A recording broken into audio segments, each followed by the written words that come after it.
Hello, it's Glenn McCrory and you're watching Mariners TV. Briggs, your take on that one? Tough to take, to be honest with you. Don't get us wrong, we've been beaten from a really good side today. But we've had some chances. We've started to have a real go at them last 25 minutes, and it just shows at this level you've got to take every single chance, because if you do, it'll change the game. So fair play to them. Good luck to them for the rest of the FA Cup. But it's a great learning for us. As you said, they're a very tight game. We had a lot of good chances in the game. Was it the clinical edge that sort of was the difference between the two teams in the end, would you say? Yeah, definitely. I think they probably created a little bit more chances than us, but it's not about how many you create, it's how many you take away. So there's a chance in the first half where Will's through on goal just pulled it a little bit, but that goes in. It's a different story. We've obviously got chances at the other end, so goals change games, as they say, but at the end of the day, we've come up against a really good side and give a good accountability of ourselves. And the first time that we came up against a Football League side as well, did you really show there that you can compete against teams from this level? Yeah, it's not just about League Two. These, I think, to be honest with you, they're probably as good as a League One side. So if you look at how well we've competed today, the gap's probably not as big as what we thought it was, and we've got to take some real motivation from that and look at ourselves and realise how good of a side we really are. Take on what we learned from today and try and push on. When you look at the FA Cup run as a whole as well, how much confidence does that give you going into the league campaign in the second half of the season, would you say?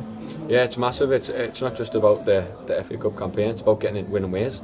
You look at the last few games and we're continuing to win, and it's not about battering teams every single week. Sometimes we have to wait till the 90th minute, sometimes we have to wait until the 80th minute, but it's all about getting them wins. Sometimes they're scrappy, sometimes they're not, but if you keep that momentum going, we've seen it in plenty of years that we've been here. We've went on really good runs, and them runs are what wins your leagues.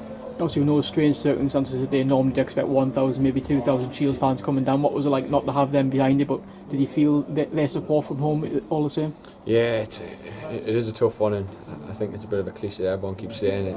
Football is different without the fans, and there's no denying it. It is, because the atmosphere is totally different.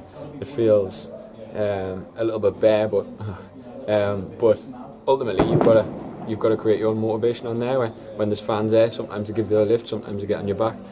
People can take that in different ways, but it's just a real shame that when we've made a bit of history for the club, that they kind of come with us and be a part of that.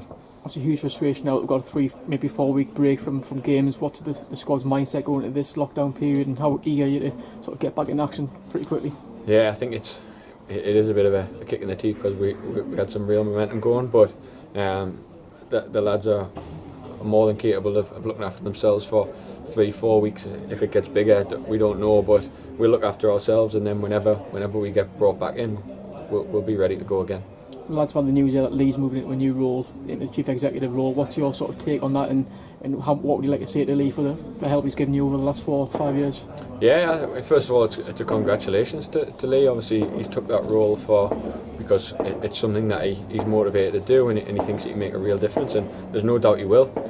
Ever since he's come into the club, he's made a difference. So hopefully he's going to be successful in that role, and I've got no doubt he will. But on a personal level, there's no denying it. When he came into the club, I was probably at a position where I didn't know if I was going to stay or whether I was going to go, because I just needed to play games.